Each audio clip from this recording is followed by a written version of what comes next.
everybody. Welcome to another sensational session of Strike a Chord Live podcast with my dear brother, Colin Harbor. He's right there in Dallas, Fort Worth, Texas. I'm Marcus Ellis. I'm here in Pensacola, Florida. Colin, why don't you tell him who we are? We are two lifelong friends with a love of baseball, music, motivation, and inspiration mixed with a little bit of nostalgia, culture, transformation, and fun. And we want you to take the journey with us. This is Strike a Chord Live podcast.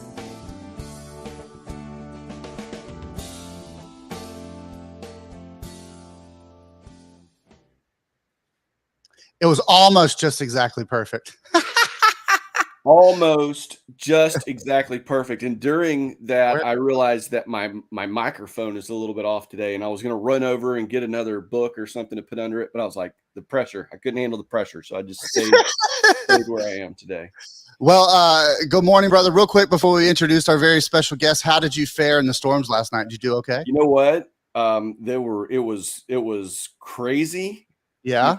80-mile-per-hour winds, which we are not used to around here. Right. It was north of me and south of me, but there was this strip in kind of the middle where we had a lot of wind, but less impact. So we made it. I think everybody, I'm assuming I have some shingles missing. We'll have to see this morning once the light is up, but thanks for asking. I was standing outside. I do what a lot of people in Texas do when they hear the tornado sirens. We go stand outside and look up in the sky to see if we can find the tornado. And yeah, that's what we do here. The wind came, and it dropped probably 20 degrees in temperature while I was standing there. Just within 2 seconds. I was like, oh, this might be bad. So I went back inside. Anyway, good morning. All right. Well, good morning, brother. I am really excited, super stoked to have my dear brother. He's like a father to me, Chief Skyhorse Dan Helms here with us. Good morning, Dan. How are you doing, man? He's just don't go. Inga. Good. I said, good morning. How are you? And you said, good. I'm good. Yeah, I'm great, actually. Here, this is really cool, Dan, because our page, the Santa Rosa Creek Band page, is watching us, and they said good morning. So I know it's broadcasting live on the page right there. I do want to acknowledge a couple of folks real quick, and we'll get started. Shelly Jean, who is here, she was our guest 2 times in the past couple of weeks. She's here. I love you, Shelly. Good to see you. Ryan Little, I love you, bro. Good to see you. So let's get going. So, Colin, there's exciting things going on in our tribe. And how long have I belonged to the tribe, Dan? 2 years, 3 years, something like that? Probably a little longer than that. Yeah. So, and I've got it's hard to do things, but I got my shirt on and everything. I usually wear red. But we have exciting things going on within the tribe right now. And I'll turn it over to Dan and let him talk because I will screw it up. Well, it's a historic time for Native Americans, particularly in Florida. And everybody knows about the Indian Removal Act of 1830, which was Andrew Jackson made it illegal for an Indian to live east of the Mississippi River. Well, the state of Florida at that time was a Spanish territory. It was called Spanish West Florida. And so the Indian Removal Act, even though it was in place, it really didn't take a hard effect on the people in the Northwest Florida Panhandle until 1853. And Florida became a state in about 1845. And in 1853, they enacted their own Indian Removal Act. And that act made it illegal for an Indian to live in the state of Florida unless you gave up your tribal identity, you never spoke your language, you gave up the practice of your culture, your tradition, and your ceremonies. That was one choice. The other choice was if you did not want to do that, then you were sent to Indian Territory west of the Mississippi River on the trail, what was called the Trail of Tears. And so that was 170 years ago that law was enacted. So since that time, it has been, it was basically a suppression. It was a forced assimilation of the Native American people in Florida altogether. And so what we've been able to do is there is a bill that is now in both the House of Representatives and the Senate, and that bill provides a pathway for Native American tribes in Florida to gain state recognition. And this bill benefits all the Indian tribes, not just the Muscogee or Creek Indian tribes, but all Indian tribes. And it gives an opportunity for the tribes to be able to access grants and cultural programs that are done by the federal government and some of the larger foundations in the United States. And those programs are only made available to government recognized tribes. So heretofore, we've had no access to those programs to help save our culture and our language. So with the passage of this bill, even the smallest of the Indian tribes will be able to access the resources that will help them to be able to save the culture and keep it going. Mark knows quite well, and Colin knows quite a bit about Northwest Florida. In 1990, the Pensacola News Journal published a map, and on it, it identified all of the Indian tribes in Northwest Florida. At that time, there were 15 Indian tribes that were identified as being active on the map. And today, only 6 of those 15 tribes are still in existence. Wow.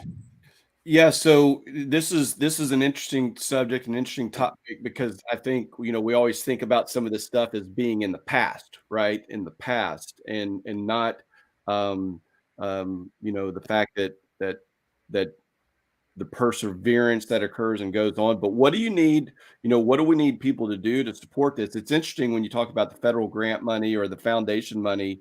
And obviously, they have some of those rules in place, I guess, because they don't want just anybody saying, "Oh, well, we're a tribe and we need $1 million or whatever," right? So, those rules are there for a reason, but it prevents real tribes from having access to it. So, what do you need people to do? What do we need people to do here?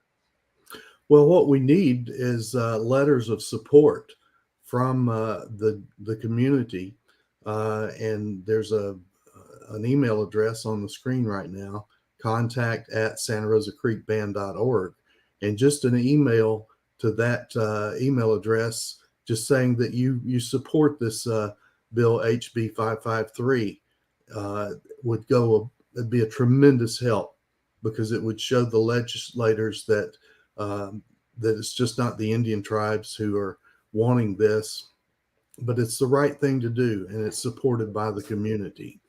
And what was that? What was that legislative bill? It's HB 553. I think Colin's going to put that up on the screen. Okay. Real quick, I want to say that Fred Connor's here, and he says you look really good, Chief Skyhorse. So we love you, Fred. Good to see you, man. He's a council member, if I'm not mistaken. Correct, Dan? He is. Okay. So good to see you, Fred. You were talking about that law where, it was illegal to be an Indian. If I'm not mistaken, that law didn't end until 1969. Is that correct? That's almost correct. We're not sure that law has ever been repealed. We can find no evidence of it ever being repealed. When it was pretty much made null was with the Civil Rights Act of 1964. Oh, okay. LBJ. So don't do the math on me here, but when I was 11 years old, up until the time I was 11 years old, had I spoken the Muscogee language, by that law, I could have been deported to on the Trail of Tears. To Like Oklahoma or something. You'd have been Oklahoma, North Dakota, Yeah, Well, Arkansas was one of the places. I don't want to get in the weeds of this, but in here, I'll explain something to you, Chief. We really try really, really hard on this show not to be political, but this is very important. So it is political, but what I love about it is that we talk about culture, and this is probably the biggest culture session that we've ever had. But I think it's more culture than political, honestly, right. but Yeah, frankly. I I mean, agree. But I'm going to say something I that understand the politics of it. I understand the politics of it, but I think we're really talking about culture, right? But yeah, exactly. But what I'm going to say is the Creek Indians in Oklahoma, they didn't come from Oklahoma. They were put there, right? That's So, correct. yeah, they're from here, northern Florida, lower Alabama, lower Georgia, those types of areas. So, a lot of people say that, Creek Indians are from Oklahoma, and that's simply not true. They're from right here where we are. And it is a story of perseverance and triumph that we're still here. We're still here. I mean, Dan and I we're relatives somewhere down the line. You can see it in our eyes. He says our eyes are the same. And really all of us are family and relatives. But this is just vital. I mean, I bring my kids out to the tribal grounds. We have family that are out here. If we don't do this, then we run the risk of becoming extinct as a people. And so it's just vital that you guys do us a favor. There's a bunch of people watching on Facebook and YouTube and the Creek Band page. And we just thank you so much for being here and supporting us. And if you would just write a little letter. You can chicken scratch it on a piece of paper, or you can email it to us, whatever it is, but it would just help us out immensely to get the ball rolling so that we can create this pathway towards state recognition. So we thank you guys for that in advance. And so write a letter, send it to that email address. And Correct. I know we put in the comments legislative bill HB 553. I hope I have that right, but we'll put it up here. Hopefully, since I did this on the fly, that I've got it right. Legislative bill HB 553, and simply a letter of support. And it's simply to maintain culture, quite frankly. Amen. It's for a culture to survive and other things, I'm sure. Let me make this comment. There are some things that this bill does not do. Okay. And the number one thing that it does not do, it does not allow, in fact, that actually says in the bill, prohibits this bill from allowing gambling or casinos or anything by a state recognized tribe. It also that has nothing to do with the sale of tobacco, nothing to do with the sale of alcohol. It has, and it actually states in the bill that it gives no standing for being able to make claims on real estate or land. So the only thing, this is a very narrowly focused bill, and it is only focused on the culture. So if to wade off into the other things, those are other statutes, other laws, and a completely different conversation than what we're having. But you had mentioned something about not being political. Well, I'm proud to say that this bill has a companion bill in the Senate, and the bill in the House of Representatives is sponsored by Michelle Salzman, who is a Republican, and the bill in the Senate is sponsored by Senator Rosalynn Osgood, who is a Democrat. Beautiful. So this issue, as we have communicated with the legislators, this is crossing the boundaries of politics and being outside of that. And this is about doing the right thing. Amen. Well, you mentioned Michelle Salzman. Colin, Michelle is tight with Alicia Tappan from The Secret Place that we've had on here twice. So okay. Michelle not only is helping the tribe, she's a member of the tribe. She belongs to the tribe, correct, Dan? Yes. Okay, not only is she doing that, but she's also helping Alicia, if I'm not mistaken, and Alicia can come in later and put comments that she's helping Alicia in The Secret Place against trafficking. So, man, Michelle Salzman is really deeply involved in a lot of great things. Real quick, I want to acknowledge some people because my dear brother, Terrence Elmore, the Brown Sugar Cafe is here. He is watching on YouTube for the first time, Colin. You know Terrence. He's coming and comment. We got to get him on. Yeah, we do. And after you're through, recognize these people. I want to say something. Okay.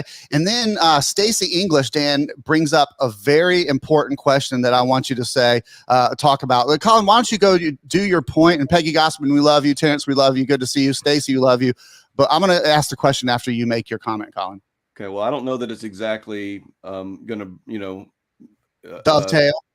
Well, I don't know that it's a point. other than to say we're almost up to 60 subscribers on YouTube. We're Come just on. exponential growth. So we need people to keep following, subscribing to us on YouTube if you can. We are on a mission to grow our YouTube channel. And Amen. you can go out there. It's easy. YouTube.com at Strike a Chord Podcast. That is my shameless plug for commercial plug here. We'll get back to business. Okay. Well, the other thing too is you guys can see the page for the Santa Rosa Creek Band. If you would follow that page, we would appreciate that too. But Dan, Stacy brings up a question, and I heard you mention it on Andrew's show on the radio the other day. She asked, but does it preclude ever being recognized as sovereign status? The recognized as sovereign status has to do with federal recognition as a federally recognized tribe.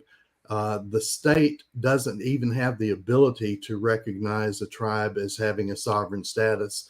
So for about 2 different levels of reasoning, it does not provide for sovereign status. Sovereign status, just to make a quick comment on that, that is where they set up a relationship, a government to government relationship between the tribal government and the federal government. And so that's a great point. that is and I know way outside the scope of this bill. Yeah, and I know we talked about that up front too, but this is a state bill, right? This is a Florida Correct. state bill. We're not talking about a federal or a U.S. Bill. We're talking about a state of Florida bill. But that was a great clarification there. Thank you. Yeah, thank you. That was a great question, Stacy. Well, Dan, let's talk about our tribal grounds because it's such an amazing place. It's near and dear to my heart. I've been with you. God, what was it? 5 a.m. when the sun was coming up, smoking the peace pipe. I mean, literally, and it was not weed. Y'all don't have to say that. It was not. But it's very spiritual and a very moving thing for us to be out there. Why don't you tell us all the different aspects of the tribal grounds and how special that is? I mean, what would you say is 92 acres? We've got 95 now. We picked up another couple of acres. The grounds is about 30 acres of the 95 is cleared, and the rest of it is in natural forest. And we have a pretty good sized creek that runs through the property for almost a half mile. We have a 4,000 square foot Native American Cultural Center. We have a replica Creek Village, and we also have a replica Square Grounds, which is, as you know, Mark, is actually an astrological calendar that tracks all the seasons, the solstices, the equinox, and the traverse of the planet Venus over an 8-year period of time. So if you knew what you were looking at and walked into that square, you could know what day it was. Wow. And our main focus, of course, we have our Creek Fest event each November, the weekend before Thanksgiving. And at our most recent event, we had probably about 10,000 people come through on a 2-day period of time, and they come from everywhere. Well, that's what I was going to ask you. Is everybody welcome to visit the tribal grounds? Oh, absolutely. Absolutely. And we're now working on an educational program that we're going to put inside of our cultural center, which will make it a field trip destination for the school kids. And they'll come in there, obviously no charge or anything. We just love to be able to share the history and the culture and the language of our people. And my wife Cindy has a language program that she's been doing going into 2 years now, teaching the language program on Zoom. And she has a little bit of the program on our webpage. And so we're doing everything we can to, revitalize the language, because when, as you've heard me say many times, when the language dies, the culture dies. Right. And at this point in time, there's less than 1% of all the speakers or all the Muscogee Indians that are fluent speakers, less than 1%.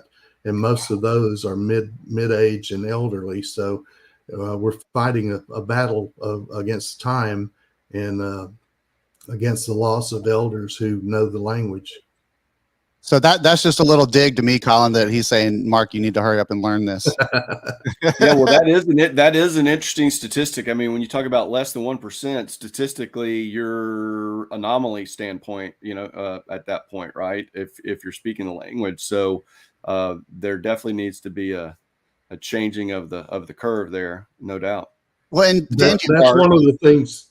Go That's ahead. one of the things that some of these cultural programs that are available. One of the things that they particularly have resources for is language preservation, and that's very important to us. Very important.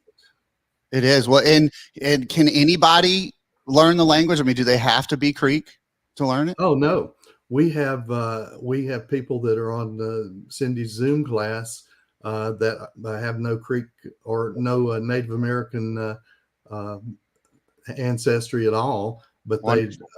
They love the culture and are embracing the language. They want to learn it.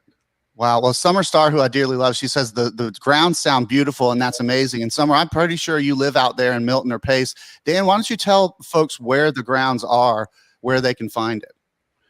We're located on Willard Norris Road, and if you know anything about the area, we're about halfway between Milton and Shamuckle Highway, and it's the area where Willard Norris Road crosses Pond Creek.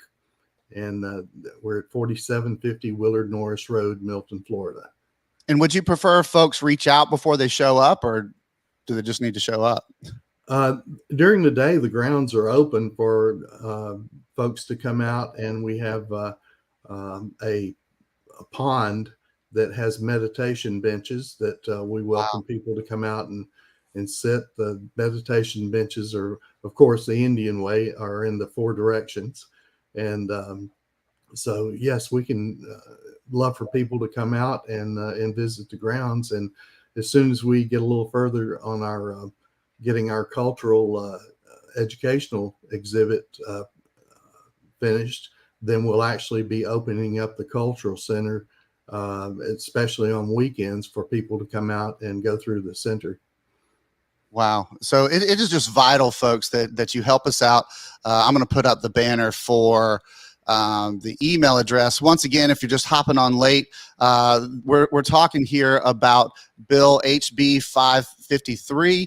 We need you to write a letter, an email, something to us at contact@santarosacreekband.org, pledging your support to support this bill so that we can create this pathway to state recognition. So we have just a few more minutes before we close, Dan. The key takeaway to this is perseverance, because you said it's been 170 years. So folks, whatever you're going through in life, whatever that is, it's all in God's timing, right? So do your best not to be anxious. Know that it's going to come to fruition as long as you don't quit. As long as you keep going, you persevere, you keep pushing forward, you're going to reach that target. You're going to reach that goal, because it's been 170 years for us, and we're just getting started, baby. When we talk about struggle and we talk about what people are going through, if you're alive right now, like let's say Colin or Mark, and if it's an individual struggle, I guarantee you haven't struggled at it for 170 years, right? You haven't struggled at it 170 years. You haven't persevered for 170 years. And in no way are we minimizing the issues that someone may be going through. We live too. We have issues too that we're going through, but it's all about perseverance. It's all about sticking with it. It's all about finding ways to get it done. We've talked about surrounding yourself with good people. We've talked about different ways to achieve, but sometimes it's just good old-fashioned perseverance. Well, I love that you said that. Now, Dan, I'll give you the last word. Surrounding yourself by great people. That's what our tribe is. It's a family. It's great people that are simply looking to elevate each other in our culture. So with that, Dan, I'll give you the last word. We have 5 minutes. Well, there's a term called universe, and universe means one verse. And we are part of that universe, that one verse, and we are one people. We're all connected. And people forget that, and that puts things out of balance. But we're all the people, all of our, the four-legged, two-legged, winged, finned, things that crawl upon the earth, we're all connected, and we're all in a circle. And when people get out of that circle and try to get in the middle of it to make themselves the center focus, that's when it throws the universe out of balance. And that's when we have problems. When, especially, we're very, very involved in the ecosystem, and we've been involved in the restoration project of the oysters in East Bay. And we're involved in the estuary and rivers restorations and cleanup projects with various groups. And the thing that I always say is the problem is not, we would not need restoration if we had respect in the first place. Amen. Come on. There's your mic drop moment, Colin. There's your clip. Oh, that's good. I'm seeing a YouTube clip, a YouTube short in the future on that one. Yeah. Dan, your face will be plastered all over social media, just giving you a warning. So. Well, brother, I appreciate you being here. This has been a joy. Colin, what's your takeaway, bro? Yeah, I actually love the cultural aspect of it. You know, growing up in Pensacola before I moved to Arkansas, before I moved to Texas. But you know, we did, you know, a lot about Florida history, and obviously, when you grow up in Florida or in the United States, when you read a history book or when you learn history, it's a little bit one-sided. But that's just a little bit. But that happens, right? So I'm not making any condemnation on any of that. I don't. Again, I'm not. But you know, learning a lot of that, I think it's great that they have. That you guys have the cultural area, the land and the cultural area. We really want to push this bill and hopefully help out, because I think at the end of the day, a lot of things just take capital, right? They just take money. And if there is access to capital out there and being recognized as preventing someone from getting it, you know, if we can get that step out of the way and then hopefully get some grants or some foundation money and that other stuff, that would be helpful in restoring this or maintaining it and keeping it going. I think one of the most interesting things to me too is the language statistic that he gave, that less than 1% are speaking the language, and I may have butchered exactly, but it's less than 1%, and that you're trying to promote the language, because when a language dies, a culture dies, and we don't want the culture to die, right? We don't want the culture to die. I don't want any culture to die, honestly. I want them all to thrive. And so as part of that, then, you know, trying to put out this language, I know Summer asked for information about that in the comments, and we'll try to get that out so that people can hopefully go in and start learning this, right? So that's fascinating to me. I say that and I thought, oh, I'll do it, but I was horrible at like Spanish and then German and all that. So I don't know that I can learn another language, but I may try. I'm not committing yet, but I may try. It sounds fun. Well, very cool. Well, Dan, love you to life, brother. Let's see. We got one more comment. We'll see if it's relevant or not. Oh, there's a lot of Muddos out there. That's what I was going to ask you. That dovetails. Joey Berry says Muddo, and also Fred does. Would you speak us out in our native language, please? Muddo, thank you. I will. And as you know, Mark, there's no word for goodbye in the Muscogee language. So we will say, Hatam Chihi Chaplis, which means I will see you again. Love it. With that, we're going to close. We thank you all so much. We will see you back here on Wednesday with another sensational session of Strike a Chord Live podcast. We out.